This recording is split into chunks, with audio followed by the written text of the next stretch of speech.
Good evening, everybody. My name is Susan Brody, and I'm the board chair of the ADL Mountain States region.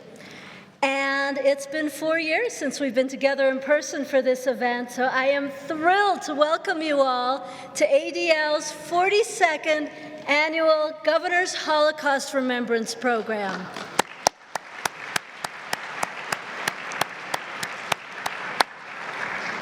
And welcome to all of you who are at home joining us on our live stream this evening. For 42 years, ADL has partnered with each sitting governor to commemorate and immortalize the memory of those who perished in the Holocaust and to honor and pay tribute to the remarkable resilience of those who survived one of the darkest periods in human history. ADL, together with our survivors and our partners, is committed to passing on the lessons of the Holocaust so that younger generations can absorb the weight of history and strive to create a world that is more equitable and more humane. Tonight's keynote interview promises to be moving and inspiring as we hear from the remarkable Paul Galan, who will share his miraculous, against all odds, survival story with us.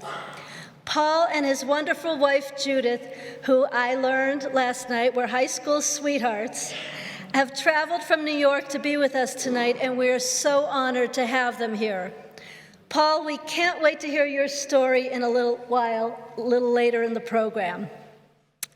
We've come together this evening in the spirit of ADL's mission to stop the defamation of the Jewish people and to secure justice and fair treatment to all.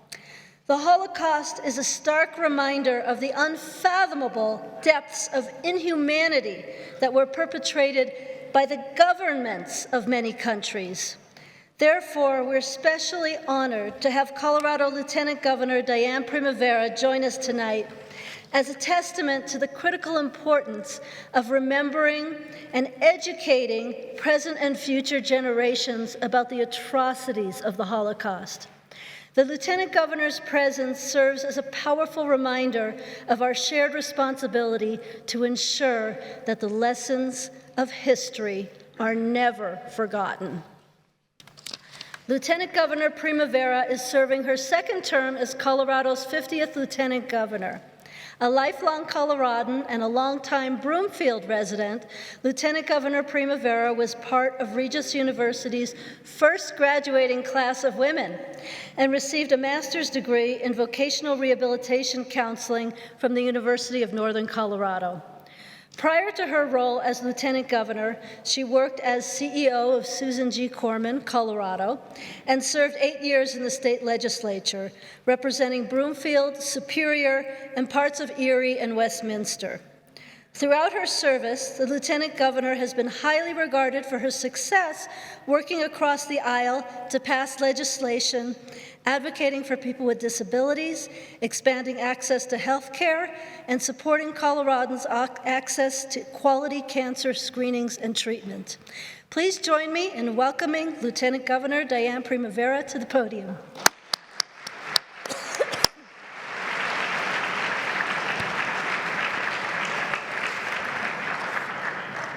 Thank you. Nice. Of course.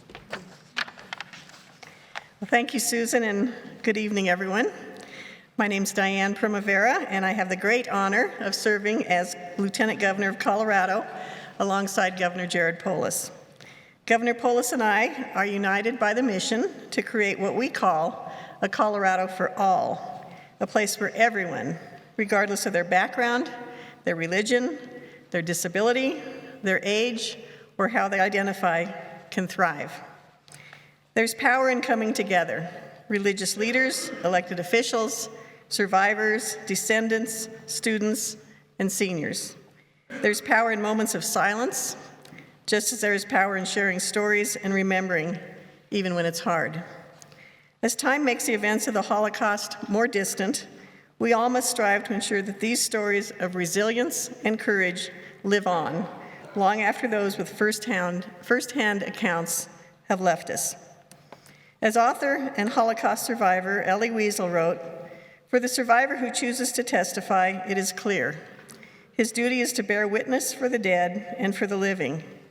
He has no right to deprive future generations of a past that belongs to our collective memory. To forget would be not only dangerous but offensive. To forget the dead would be akin to killing them a second time.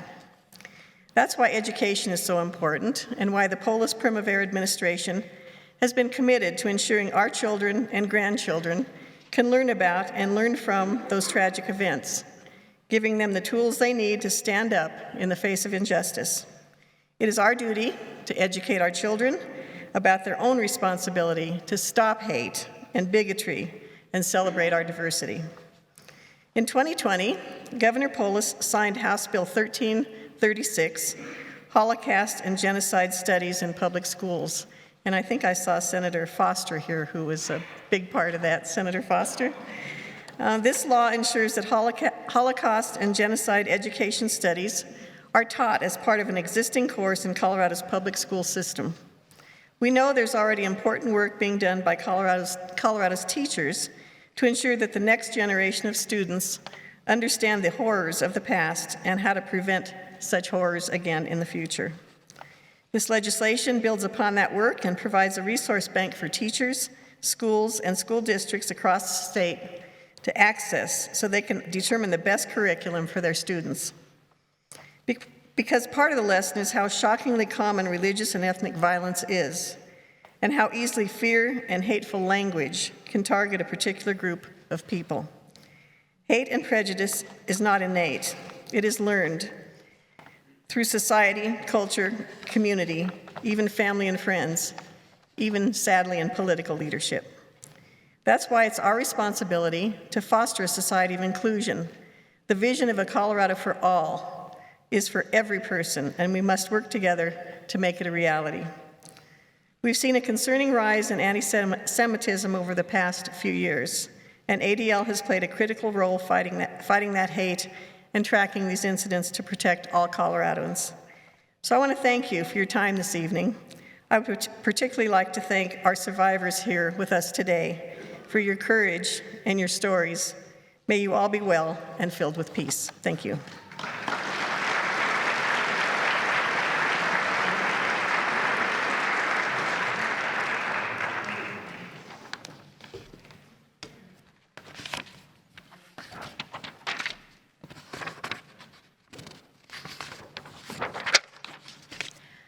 Good evening.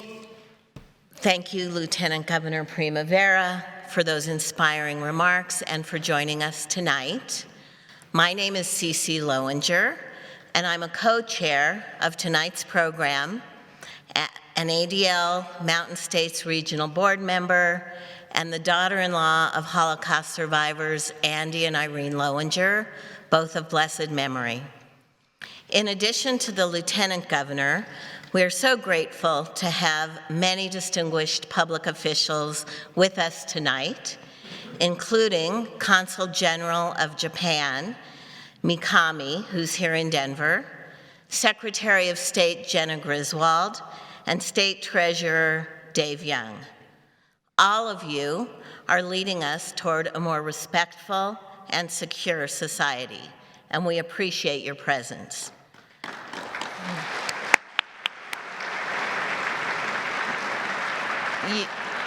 And I would ask that you, if the public officials that have joined us this evening would please rise and be recognized, and we can clap again.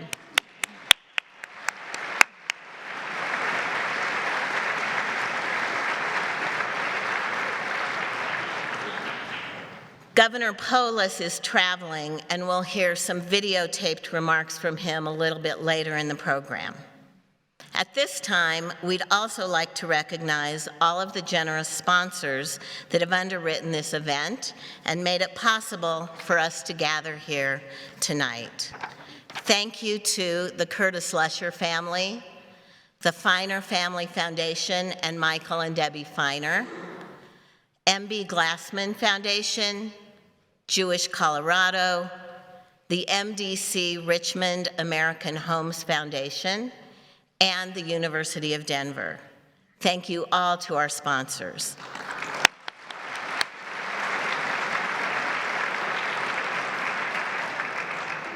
ADL also extends special thanks to Temple Emanuel, the Temple Emanuel AV team, and to photographers Jim Medford and Adrian Swenson.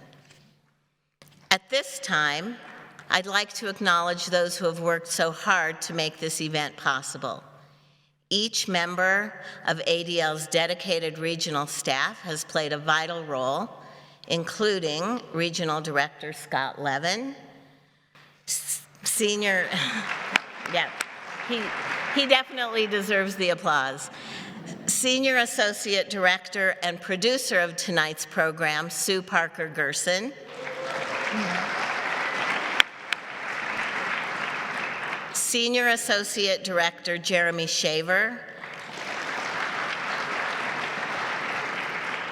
Director of Education Dan Cohen, Director of Development Susie Moss, Regional Coordinator Chloe Hodson, and Regional Intern Jasper Hands. In addition, we recognize the Cora volunteers for tonight's event, including members and graduates of ADL's Robert B. Sturm Mountain States Leadership Program. Finally, we thank all the members of our honorary host committee and our community partners that were displayed on the slideshow just prior to the program. It's now my pleasure to ask Cantor Elizabeth Sachs of Temple Emanuel to come forward to deliver tonight's invocation.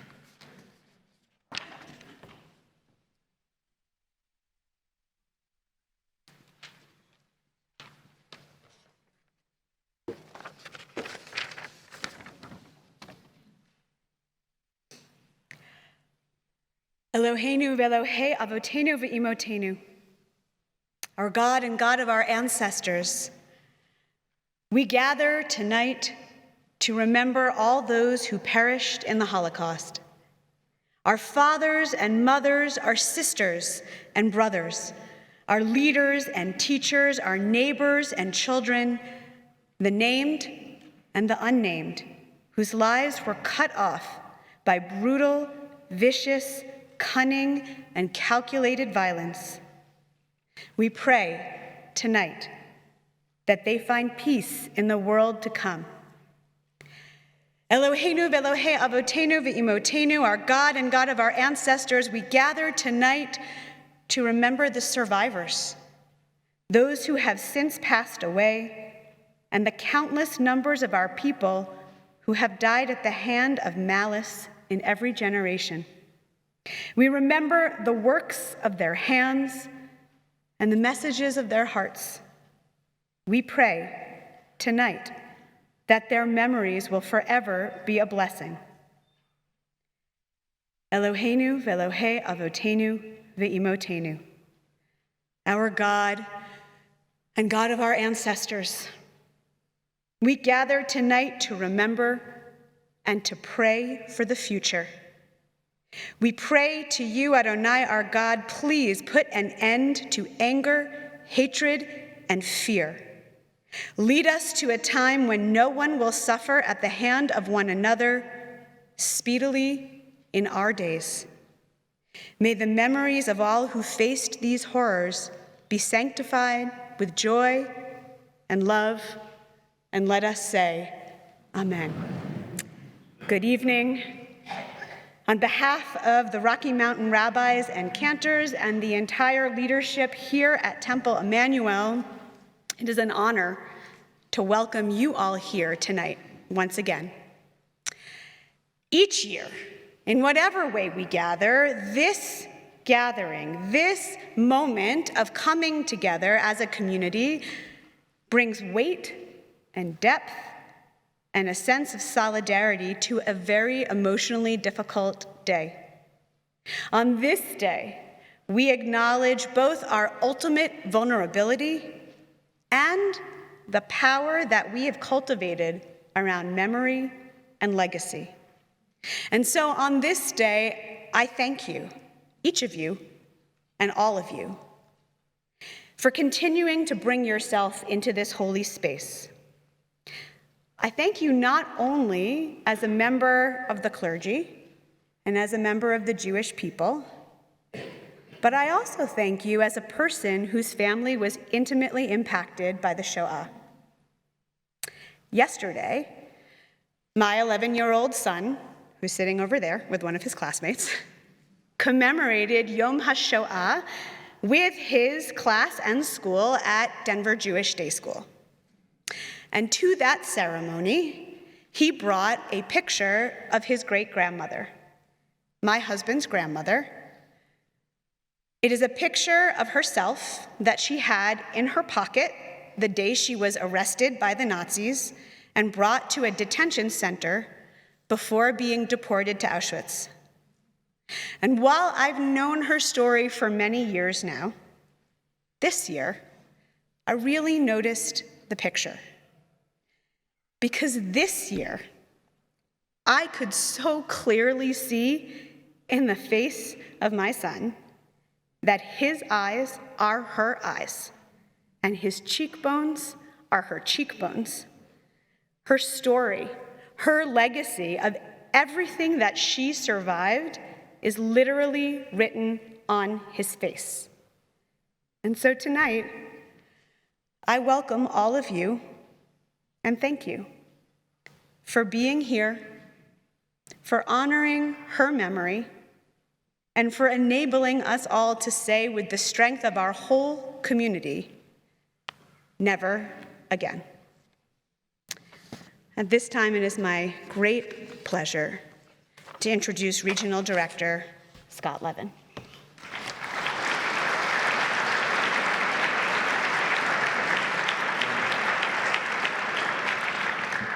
Thank you, Mr. Sachs, for so beautifully and giving your invocation and your thoughts, and how the Holocaust touches your family, as I think it touches so many of our families.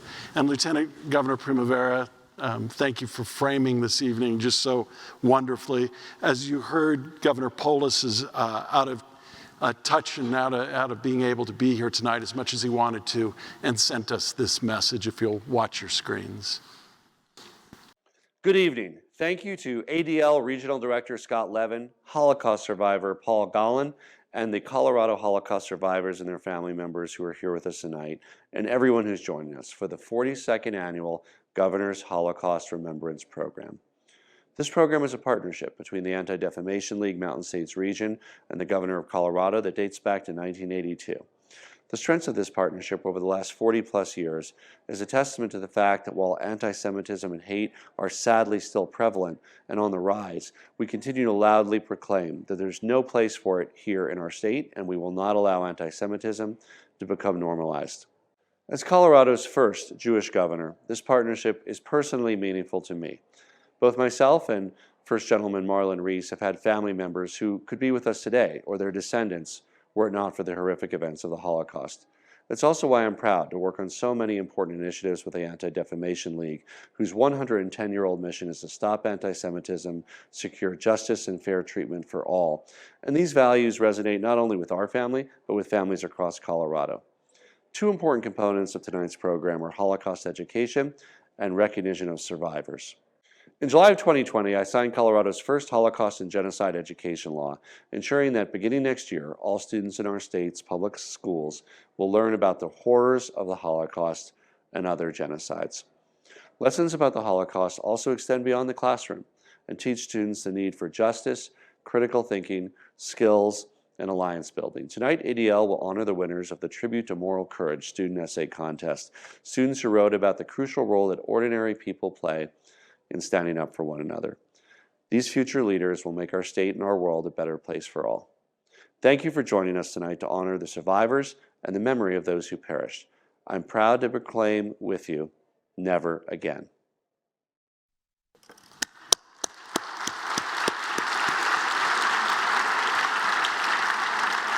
As Governor Polis underscored, tonight is really about Holocaust education. And I think in order to center us around the stories of the survivors, it's important to be able to hear from them in their own words. So again, I'm going to ask you to direct your attention to the screens as we are able to play a documentary that we intended to show to you in person a few years ago. But as you know, what's been going on for the last few years, we've not been able to come together. But the story is just important. Over the last several years, I've become very, very concerned and frightened by the significant increase in anti-Semitism around the world and certainly also in our own country. When they said Jews will not replace us, that bothered me. And what bothered me even more, that there were no consequences to any of those people afterwards. The public has to react. It's all dangerous. You have to speak out against it. I hope some days people grow up and just throw away that bitterness and treat people, in each one, at the same level. Skills used to survive in the Holocaust do indeed also apply in everyday life today. The acts that I saw started with trivial, small items. There was a sign on the park bench that said, "This bench is not for Jews." It didn't take long for those acts to grow into gas chambers. The thing that I think society should learn is that bigotry, racial hatred can't be tolerated even at the very beginning. I think you have to be informed what's going on, know your resources. I survived, and the reason was that my parents had a close friends, a Christian family. Man of the family, Dr. Schultz, he was the chief judge in our city. He had information when they were going to come and pick up the Jewish people in town. And he had a way to inform us in advance. Later on, I figured it out over the years that there was a problem also on the part of the Jewish community. We were very insulated. We did not really understand the value of mingling with other people around us. And that was a big mistake. Overall, the people from the world should care for each other. I don't care what denomination you are. I care for humanity. Beyond that, I think each and every one of us needs to take a stand. I also recommend to students I speak to that they attend town halls that are sponsored by Congresspeople and U.S. senators to make our voices heard. We need more empathy in the world. The goal is to reach out and share our common values. Well, my advice would be to our Jewish people in this country, please get out of your house and look for other people and befriend them. They are no different from us, and I think it would be a very healthy thing for us. Whom you meet and you want to talk to them. Very important. I have a lot of hope and a lot of faith in our country. I feel pretty good about our future here. Even though with what's going on, we need to be aware of it. We need to be a little bit cautious. We need to keep our eyes and ears open. I think we have to have hope. We've got some amazing people out there. I am very glad that the Anti-Defamation League has stood up and confronted these hate groups that exist in our country. We've got a lot of strengths in this community, in this country. So I recommend bring your talents and let's together work on this world and make it a better, safer place.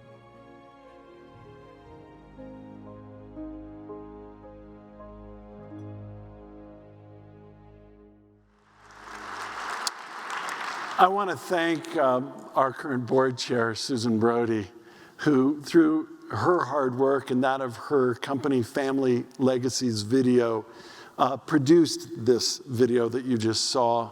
As I indicated, we intended to show it back in 2020. The filming was conducted actually on March the 3rd of 2020. And we all know what happened immediately after that. And we're especially grateful that we were able to capture the important and inspiring words of Eric Kahn, of Peter Ney, of Fanny Starr, who are all sadly no longer with us. Now, in a moment, we're going to light our very special Holocaust Memorial candelabra.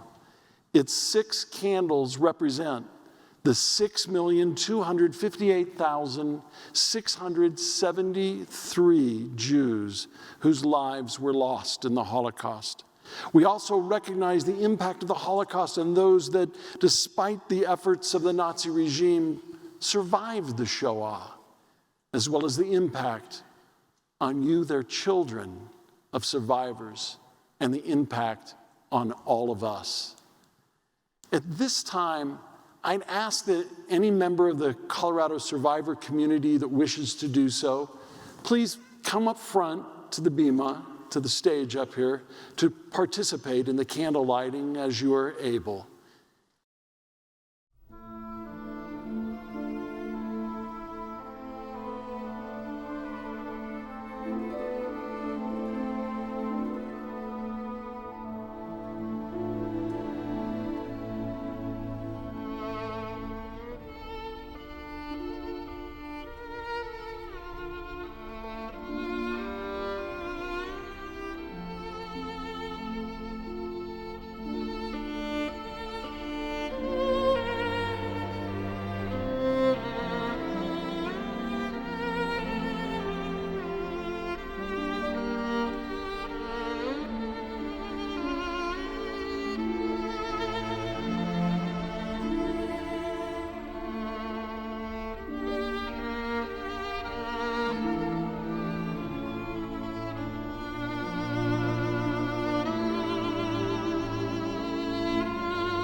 Thank you.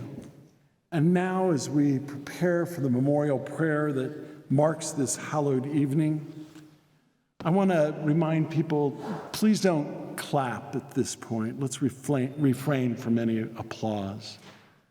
But at this time, I ask that all survivors who honor us with their presence here tonight, if you could please stand as you are able and remain standing.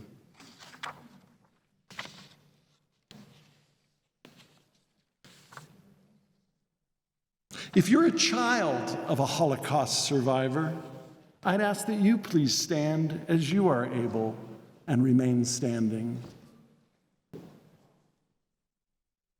And if you're a grandchild, niece, nephew, or otherwise related to someone who either survived or was lost in the Holocaust, please stand as you are able and remain standing.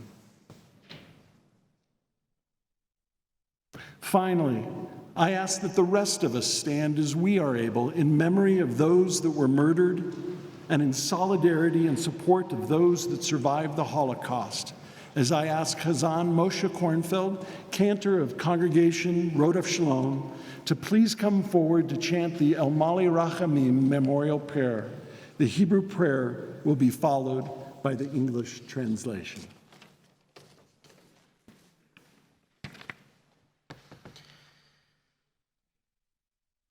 El Mali רחמים שוכן במרומים אמצעי מנוחה נכונה תחת כנפי השכינה במעלות קדושים וטהורים כזוהר הרקיע מזהירים את נשמות כל אחינו בני ישראל אנשים נשים וטף שנטבחו ושנחנקו ושנשרפו ושנהרגו ושהלכו לעולמם בגן עדן תהי מנוחתם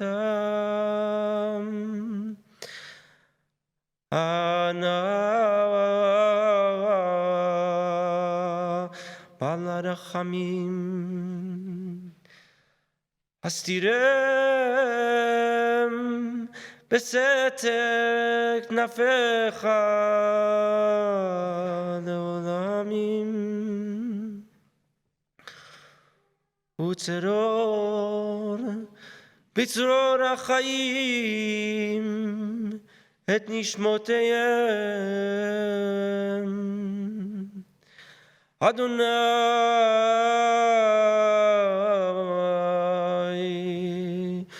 הוא נחלתם וינוחו בשלום הפזורי משכבותיהם ונאמר amen.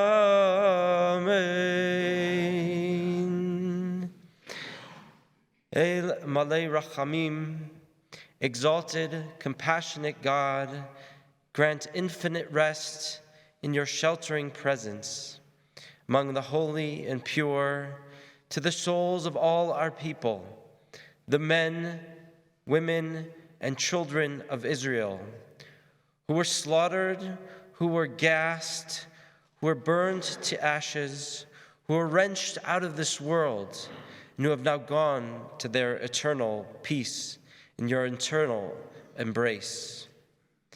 May their souls be bound up in the bond of life. May they rest in peace, and let us say, Amen.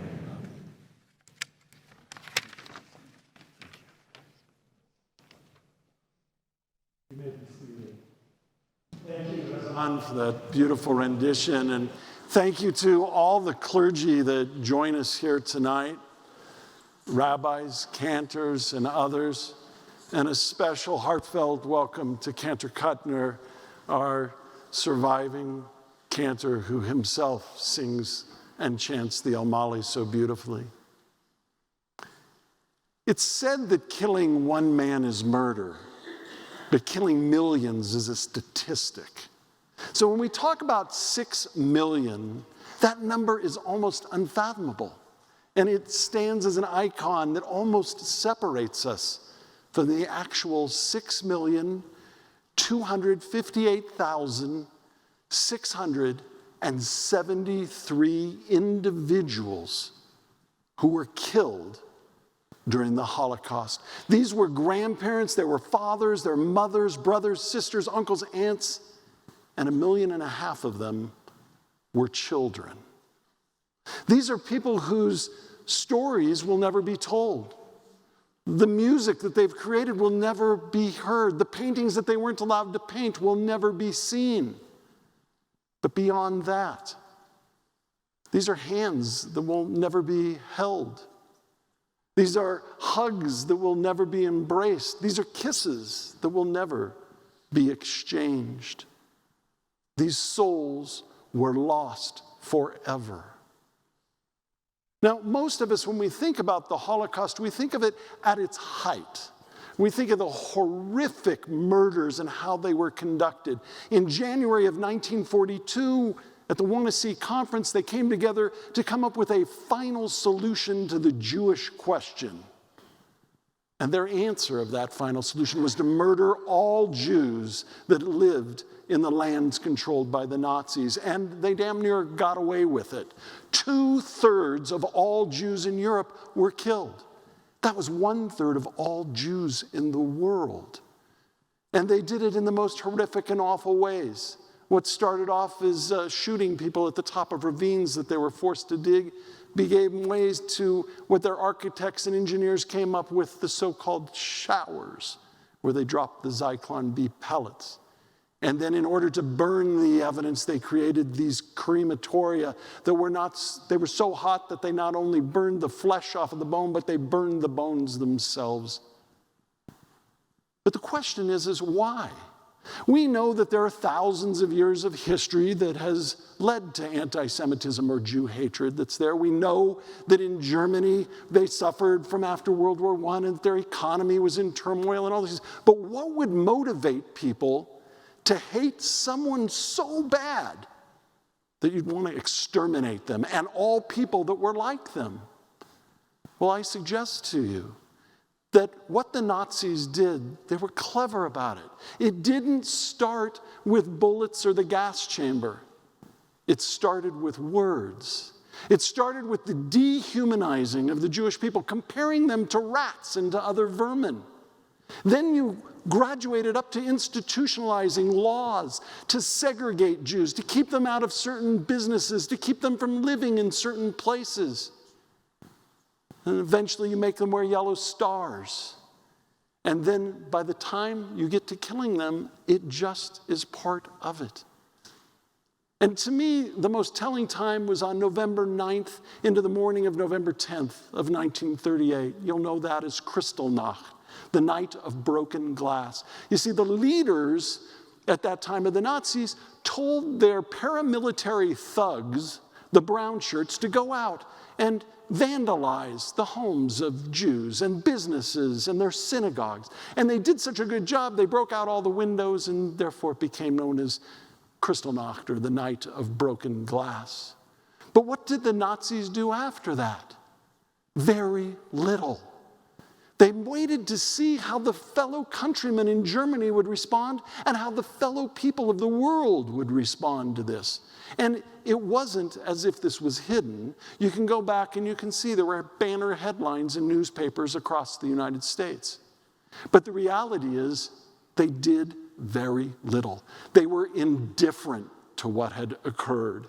Certainly there were those that had animosity and Jew hatred in their hearts, but most people shrugged their shoulders and they let it happen. As Elie Wiesel so wonderfully put it, the opposite of love is not hate, it's indifference. And that's what happened here. Because when you're indifferent, it emboldens people to act. And that's why we are concerned at the Anti-Defamation League, as I know most of you are, that those paramilitary thugs that did Kristallnacht, well, those paramilitary thugs wearing their camo Proud Boys that did the insurrection on January 6th, that's also something we have to be concerned about, because what is that doing to our society if we turn out to be indifferent? So one way that we deal with that is we have this mission that you've heard about, goes back to 1910, and it's the same mission. We not only seek to stop the defamation of the Jewish people, which means to fight anti-Semitism. They just didn't use those words very much in 1913. But not only to stop anti-Semitism, but also to secure justice and fair treatment to all. We understood as a minority of just a bit more than 2% of the country then as now. We're just a little over 2%.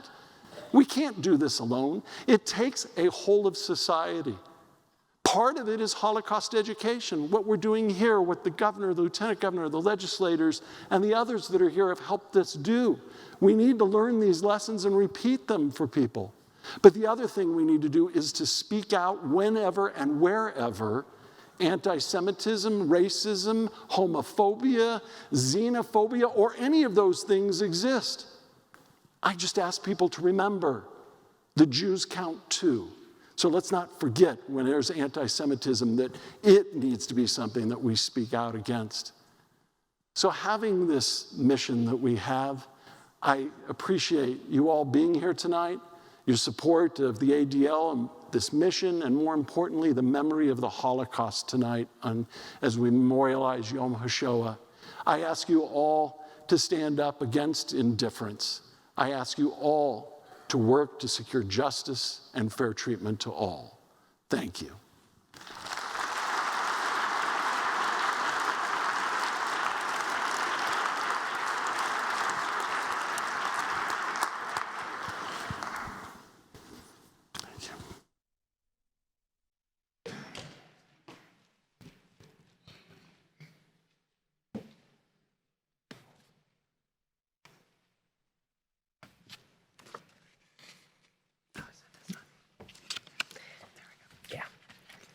Good evening. My name's Amy Morris, and with me is Beth Yohe. We are members of the ADL Regional Board and co-chairs of tonight's event. We are proud to join Regional Director Scott Levin and Director of Education Dan Cohn to present the 2023 awards for the ADL Student Essay Contest, a tribute to moral courage, standing up against injustice. Using the Holocaust as a backdrop, middle and high school students were encouraged to recognize those individuals throughout history who took a strong stand on a specific issue based on their personal beliefs or convictions, regardless of the danger or threat to their personal safety. 10 judges had the difficult task of narrowing down to just 4 winners from nearly 100 essays submitted from schools throughout the Mountain States region.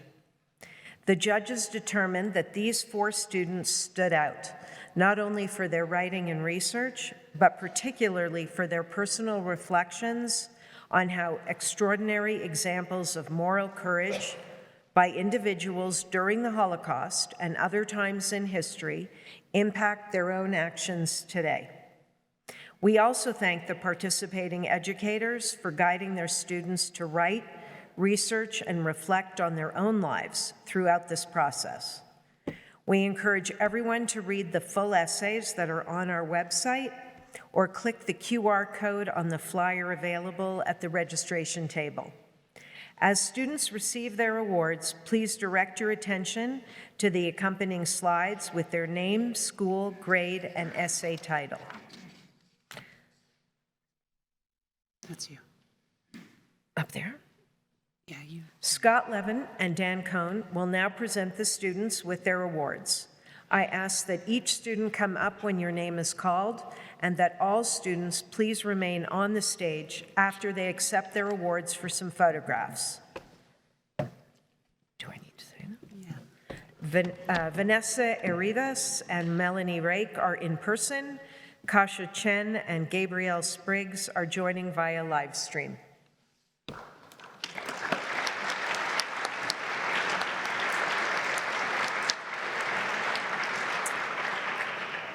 We are proud to present the 2023 awards for ADL's Student Essay Contest, a tribute to moral courage, standing up against injustice.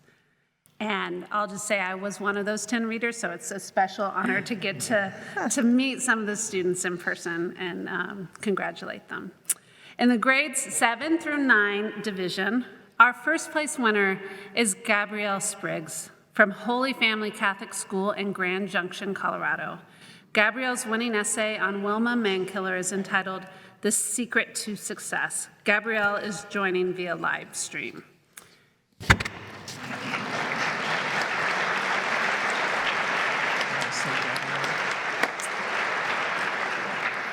Gabrielle wrote, as part of her essay, as a girl, I constantly feel like I am in a race where I start 200 yards behind my peers with no training.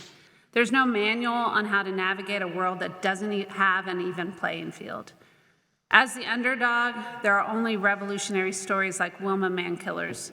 Stories illustrate that change is possible and that strong leaders before me have changed not just the playing field, but the whole game, and that it is possible for me too.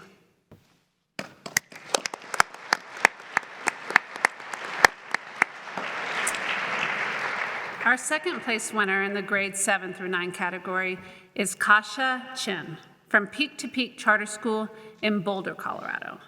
Kasha's essay on Colin Kaepernick is entitled, "It Takes All of Us." Kasha is also joining via live stream.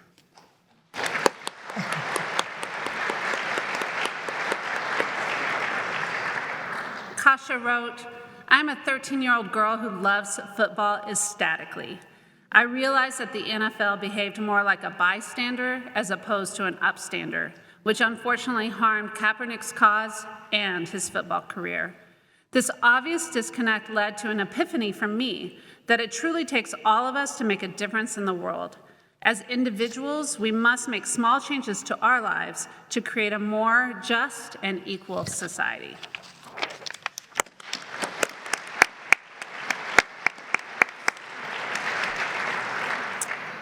Our third place winner in the grade 7 to 9 category is Vanessa Arribas from Victory Preparatory Academy in Commerce City, Colorado. Vanessa's essay, titled "Not Normal," is about Marsha P. Johnson, and Vanessa is here in person. Come on up, Vanessa.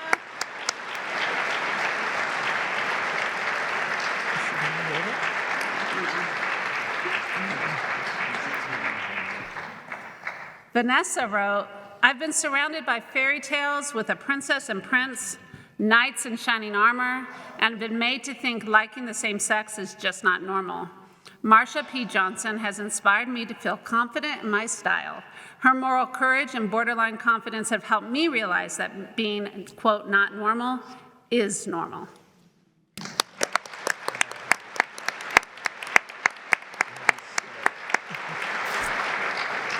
And finally, our first place winner in the grade 10 to 12 category is Melanie Rake from North Glen High School in North Glen, Colorado.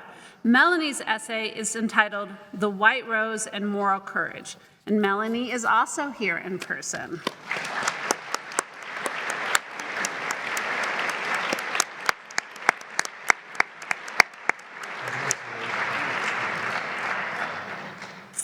And Melanie wrote, "Something I learned from the White Rose is to not only speak up for myself, but to speak up for those who can't.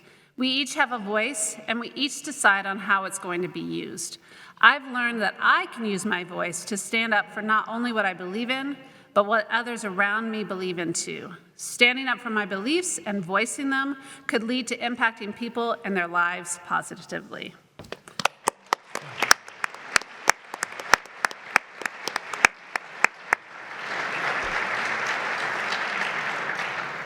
Congratulations to all of our 2023 winners. One more time.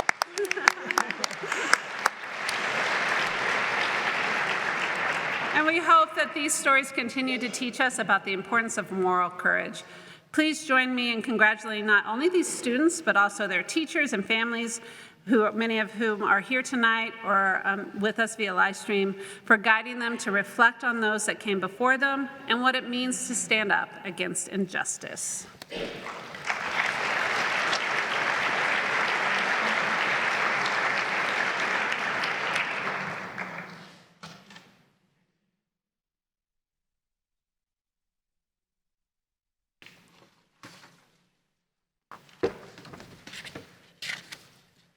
My name is Karen Flaxer, and I'm also an ADL Regional Board member and co-chair of tonight's event.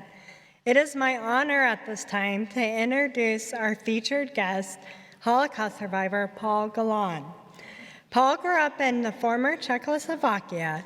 Through a series of unusual circumstances and an extraordinary amount of luck, he and his immediate family members, although separated from each other, all survived the war. Paul immigrated to the United States as a teenager. He spent his career in film production and was nominated for 2 Emmy Awards. On his retirement in 2006, he decided to put his skills as a communicator towards spreading the memory and legacy of the Holocaust by sharing his own story of survival. He also produced several video projects on the Holocaust. Paul is a co-chair of the Board of Trustees of the Holocaust Museum and Study Center at Rockland Community College in Suffern, New York. We are very fortunate to have the opportunity to bear witness as ADL Regional Director Scott Levin interviews Paul about his experiences, life lessons, and messages for all of us tonight. Thanks, Kevin. Thank you. So I have to admit, this is my favorite part. How fortunate we are to have you with us, Paul. Thank you so much for coming out from New York to share your story with us. And maybe you could just start at the beginning. Where were you born, and what was life like before the Holocaust touched you in the way that it did? I was born in Czechoslovakia when it was still Czechoslovakia, during peaceful times. What was family like? Family life was wonderful. You lived in a town. What was the name of your town? The town was called Michalovce. It was an agricultural area surrounded by many villages growing grains and wheat and so forth and so on.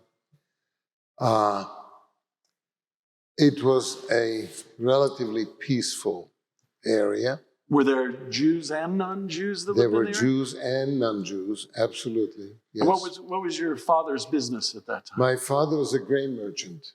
Ah. And that was a business that was founded by his father. Wow. And how many people lived in your family? Well, my immediate family were my mother, my father, and my twin sisters. In addition to that, living nearby was my grandfather. In addition to my grandfather, there were 2 aunts, an uncle, and their daughter. And there were some cousins. And in addition to that, there were relatives living in Hungary. So the family was really spread out. And if I remember right, you were the youngest of the kids in your family? I was the youngest. And I know this is being recorded, and it's probably unfair to ask, but what year were you born in? Are you really serious? On the record. 1935. 1935. So at an early age, did you notice that things started becoming more difficult for your family and for the other Jews in the area? Well, I became alert to the fact that there was a lot of whispering going on in the family, out of earshot. There were things that I started asking questions about, and I was getting very vague answers from my parents in particular. And friends in the community, which had many friends, my family had many friends, there was more and more whispering ongoing all the time. And the whispering made me very uneasy. And I started asking more and more questions. And my friends who were my age were also whispering about things that they overheard. So in general, the atmosphere was changing. It was not the wonderful, peaceful, playful atmosphere that I felt. And by a certain age, did you end up having to leave your home then because things got so uncomfortable? Well, we didn't leave the home for a while, but people started disappearing. In the early days, they were either moving to other areas. A lot of people were moving to nearby Hungary, where things were calmer initially. And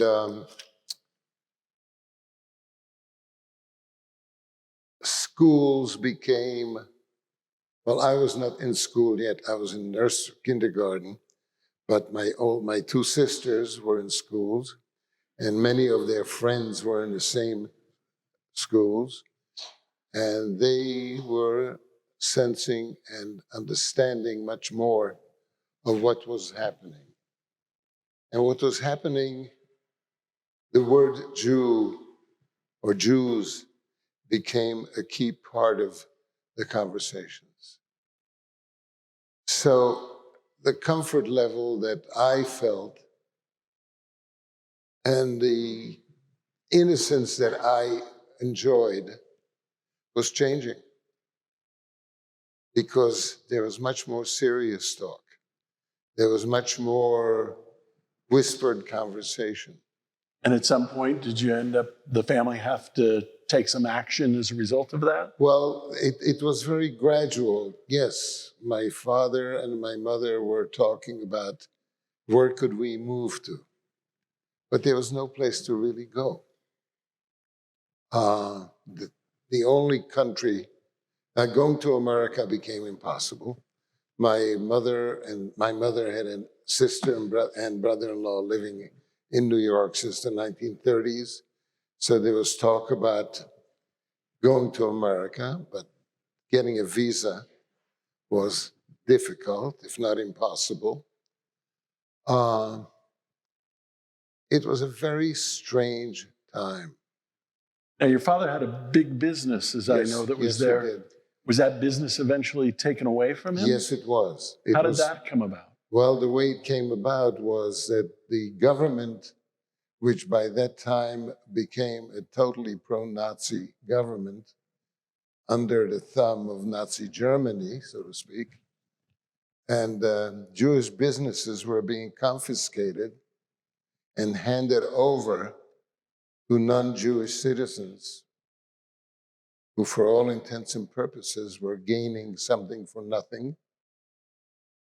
And my father's business, which was a big business, was taken away from my father.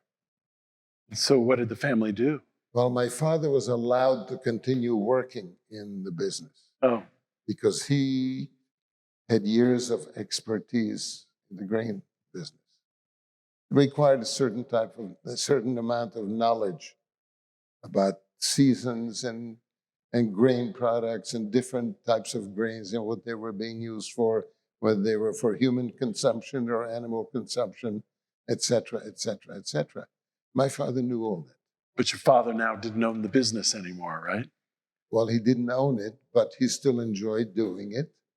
And it was the only source of livelihood that he had. And what ended up happening over time was he... Well, over time, things have changed drastically. To the point where other new issues arose. There were constant new announcements announcing restrictions on Jewish life, restrictions on ownership. For example, Jews were not allowed to wear fur coats.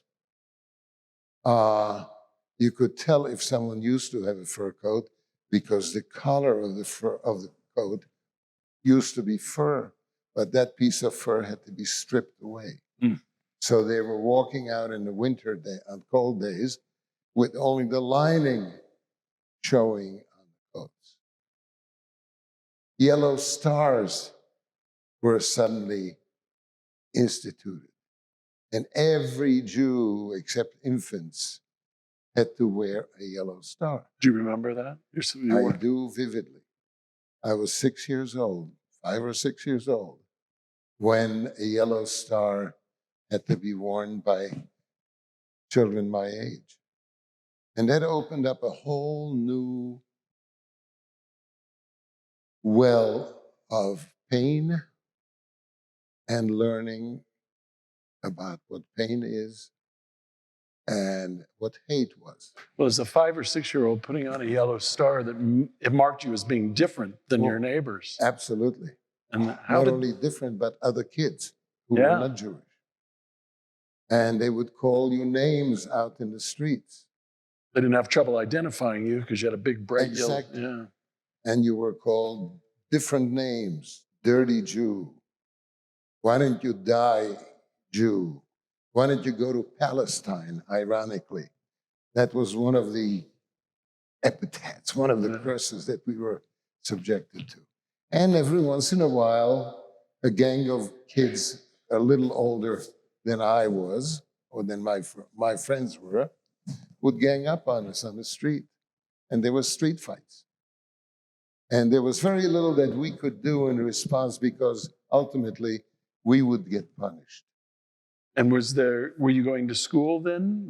School? Well, I was going to first grade. And, that's another thing. Jewish students were all expelled from the public schools, which included my sisters and their friends, their age. And I remember going to my first grade, which by that time the Jewish community had established its own schools, and we were only able to go to the Jewish schools.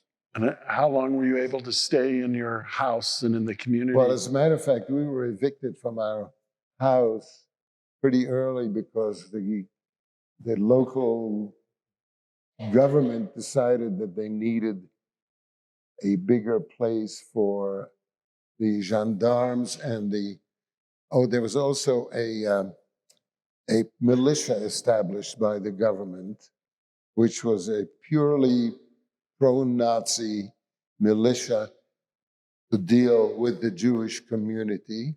They wore different uniforms. They were black uniforms. They had skull and crossbones on their caps, and they were armed.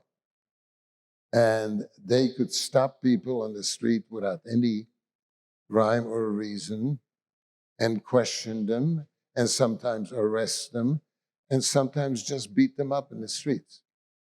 So our whole world was changing. And then what ultimately happened when what ultimately happened was that deportations began of the Jewish community.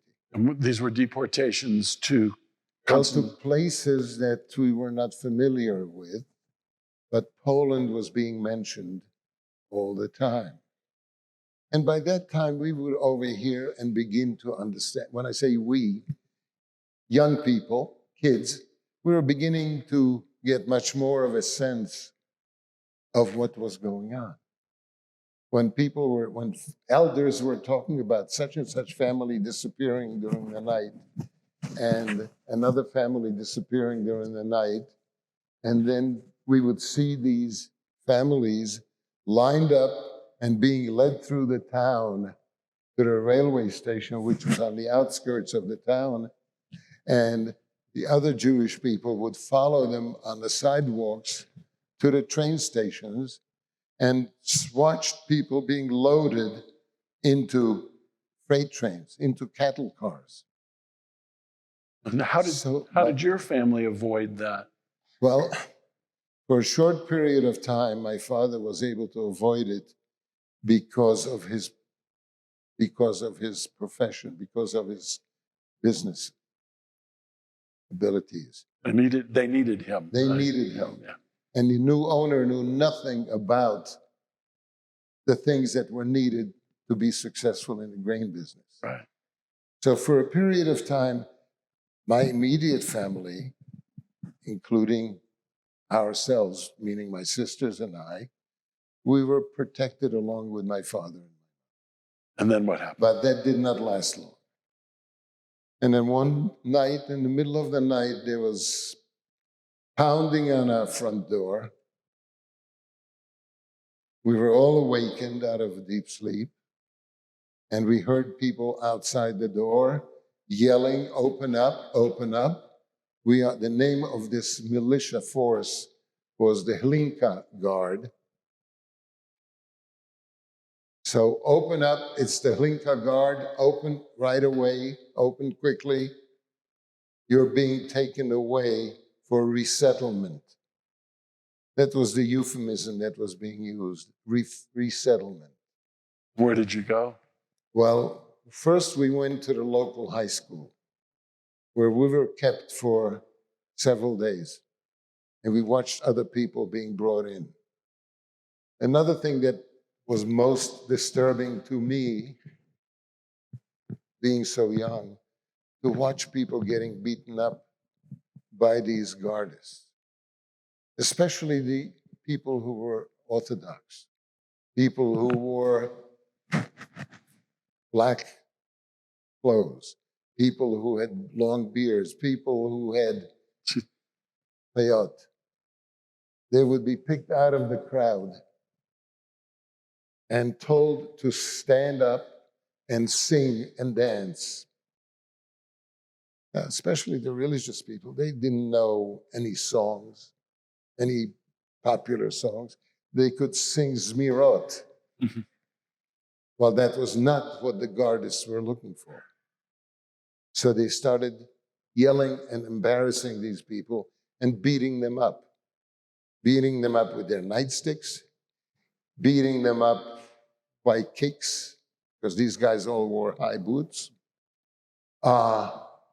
tearing their clothes up, and ultimately bloodying them and cutting off their beards with bayonets. And by that time, I was totally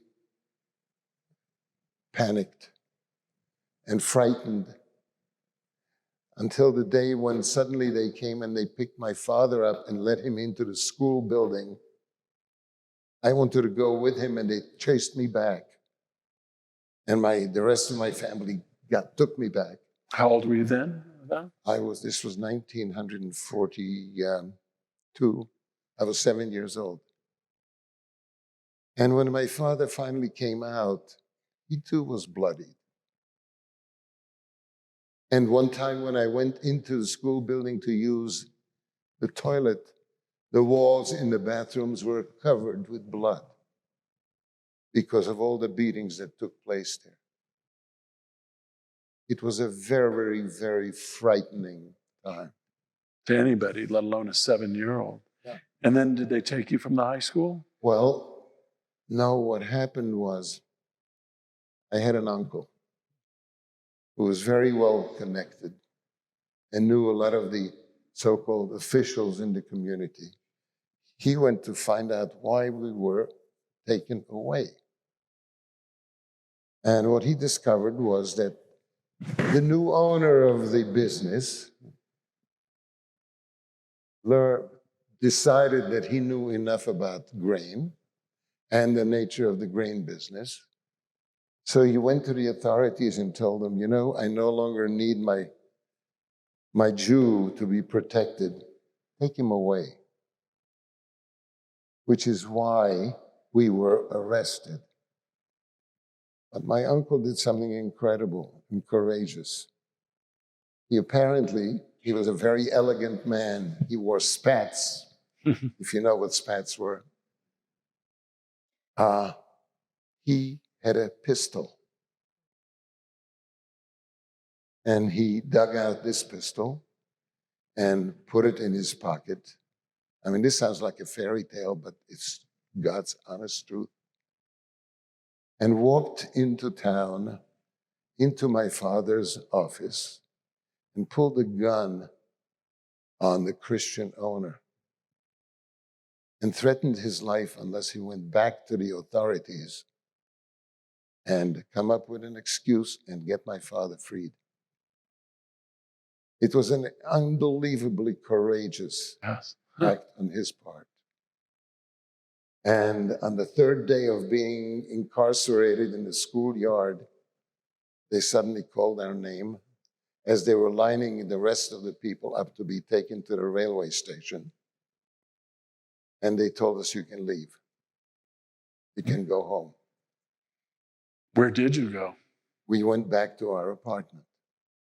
And how long did you stay there before you had to leave? It wasn't even a question of how long we stayed there, because when we got there, the front door was broken open. The apartment was looted. My mother was in tears because of her beautiful home being destroyed. My father was angry as could be, and my uncle explained what happened. So my father went back to work because he was once again given that document protecting him, and that applied to us too. And how long did that last? Well, it lasted a few months. And Whoops.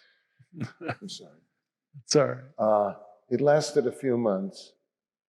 And one sunny Saturday afternoon, the police, the gendarmerie, which was a different police, showed up at our house and announced to us that we are being taken to a labor camp in Slovakia. And the camp was named Pracovní tábor pre Židov, labor camp for Jews. Luckily, one of my sisters was not at home when they came to arrest us. She was at a friend's house. And my father was able to talk to another friend of my sister's who came looking for her and told her, go find Susan and tell her not to come home. Tell her to go into hiding. So the police couldn't find my sister. So they took us to the local jail and locked us up in jail while they were searching for my sister. They couldn't find her. We didn't know where she was, and they couldn't find her. So they finally put us on a train with the guards, and they took us to this camp, which was in the western part of Slovakia. And we were incarcerated in this labor camp. And how long were you there? We were there a year. And as a 7-year-old at that time, you were? I was going to school. In the labor camp? In the labor camp. Oh, wow. There was a social life ongoing, or I should say cultural life ongoing in the camp.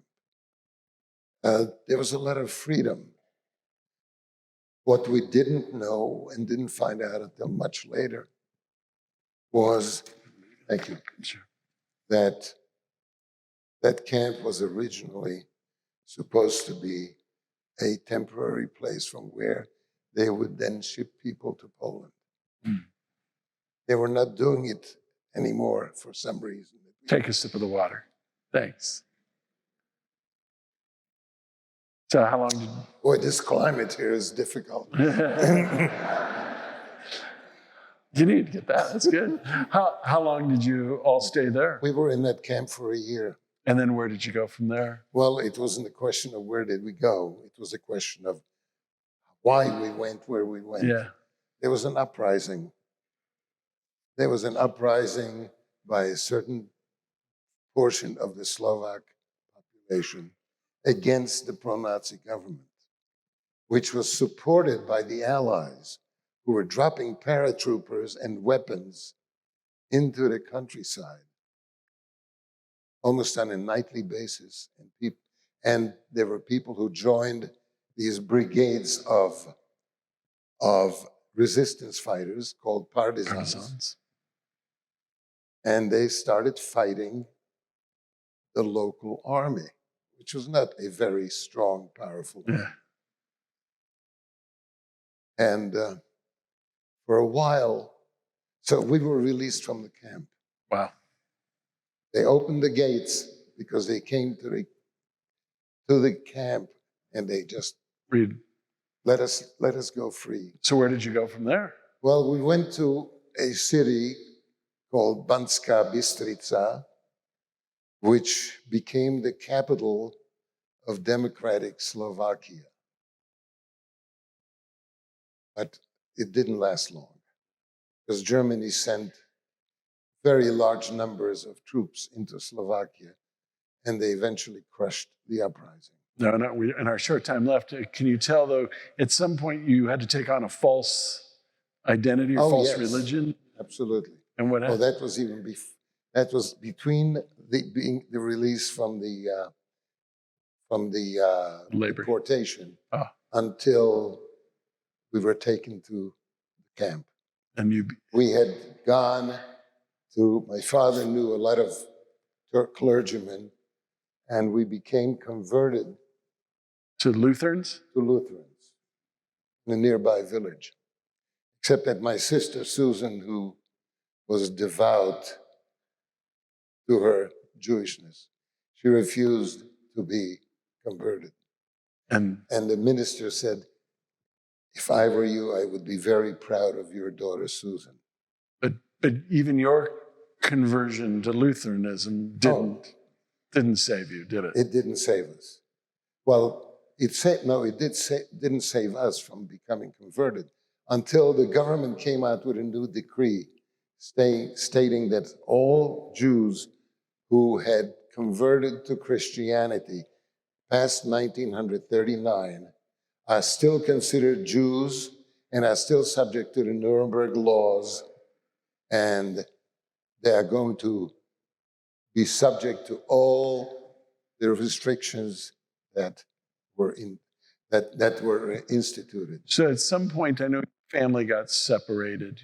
Can you tell? That came later. Yeah, why don't you go up to that All then? right, What surely. ended up happening there? Well, eventually, after the camp was liberated by the resistance and we were set free, we settled in the city that became the capital of democratic Slovakia. And that didn't last long because the Germans came in. And it was time to run. Only place left for us and many other people was to go into the mountains of Slovakia, which has huge mountains ranges bordering on Poland, and to find refuge in some mountain village. And did the family get split up at some point? Well, my sister Susan went into hiding when they first took us to the camp. So we did not see her for a whole year. The rest of us, we were released from the camp, but the country was divided. It was split up into liberated parts and occupied parts. So we went to the mountains.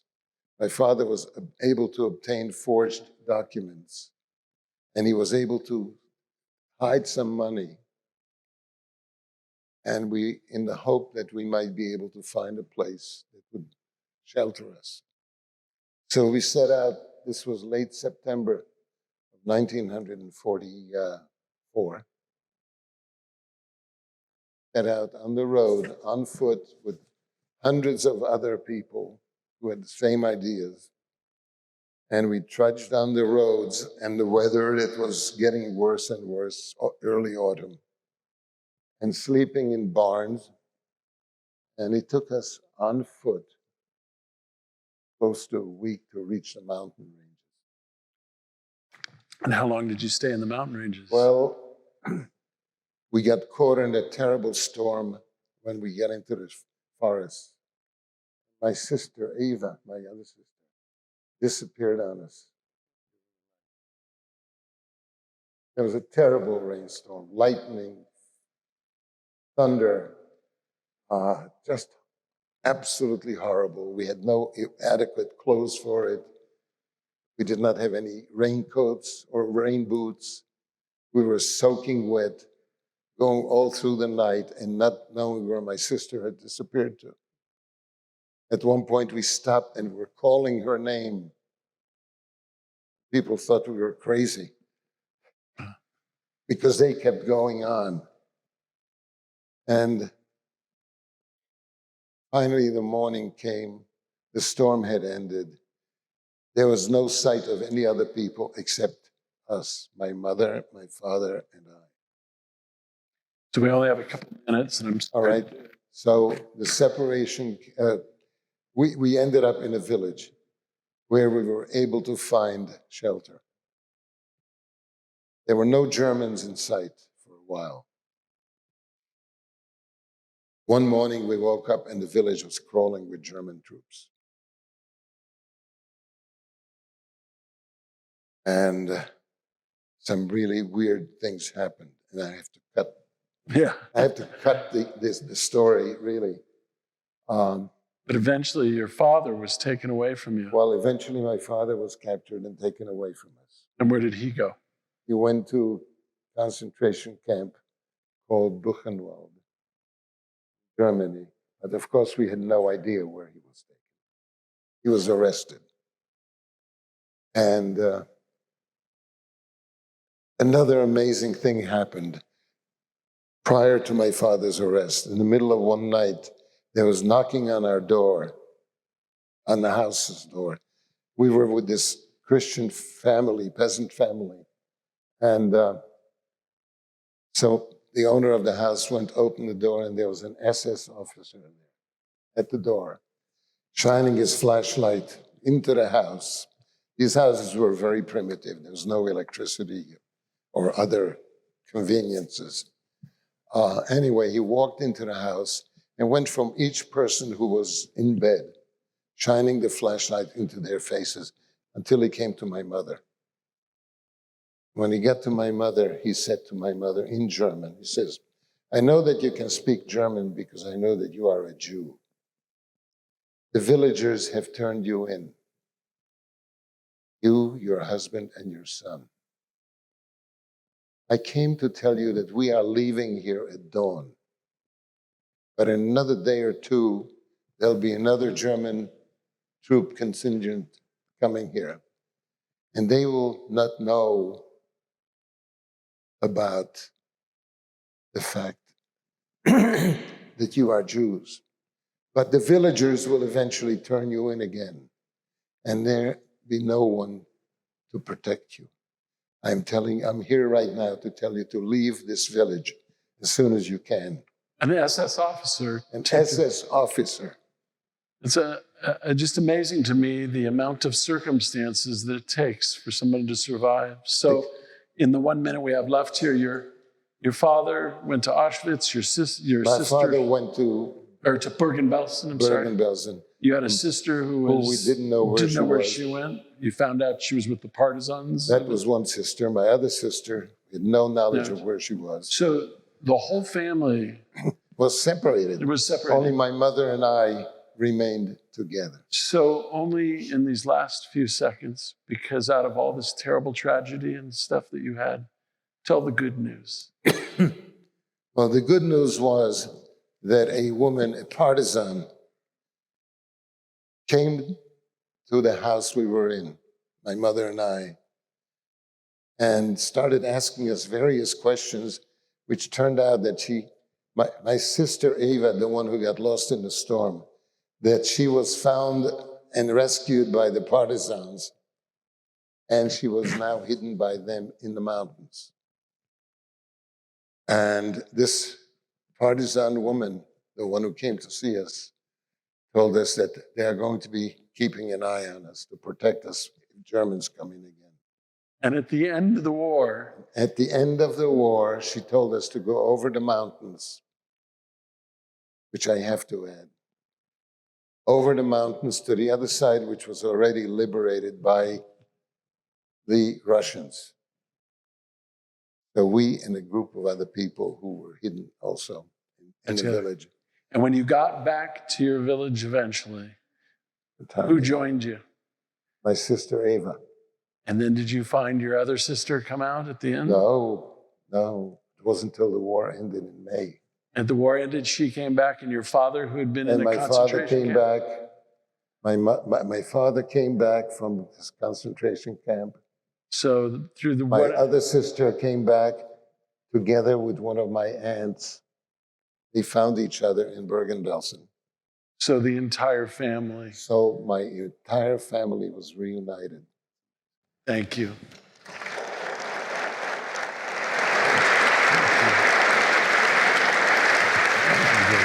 I'm sorry we ran out of time. That's all right. It's fine. We'll get back over.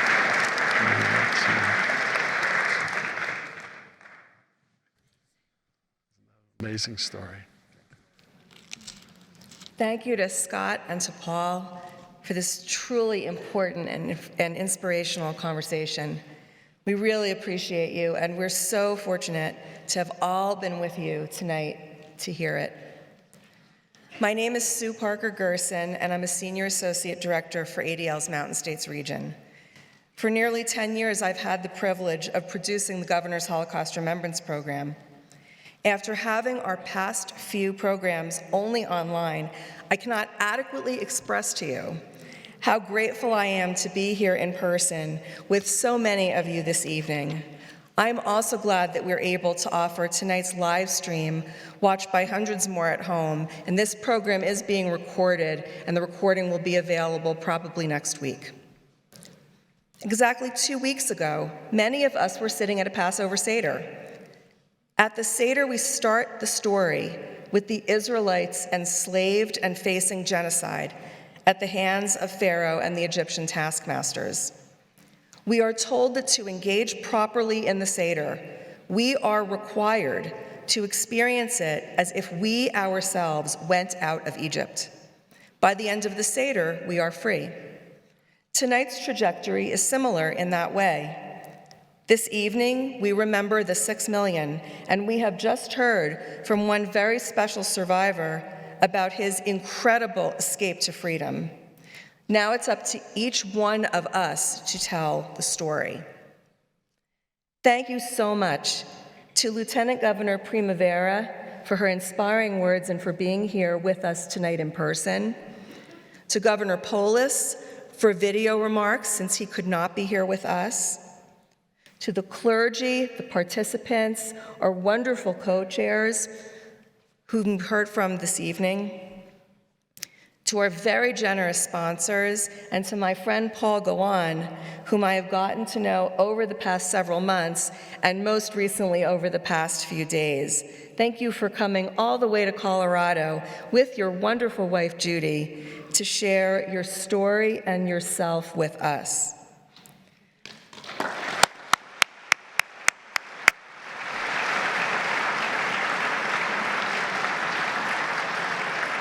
An extra thanks goes to the Temple Emanuel AV team and to Temple Emanuel itself for continuing to host us in this beautiful space.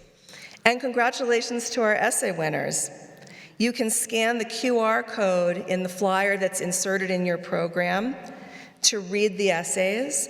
And for more information about ADL's work and programs, please visit our website, mountainstates.adl.org. Thank you all for attending the 42nd annual Governor's Holocaust Remembrance Program. Drive safely and good night.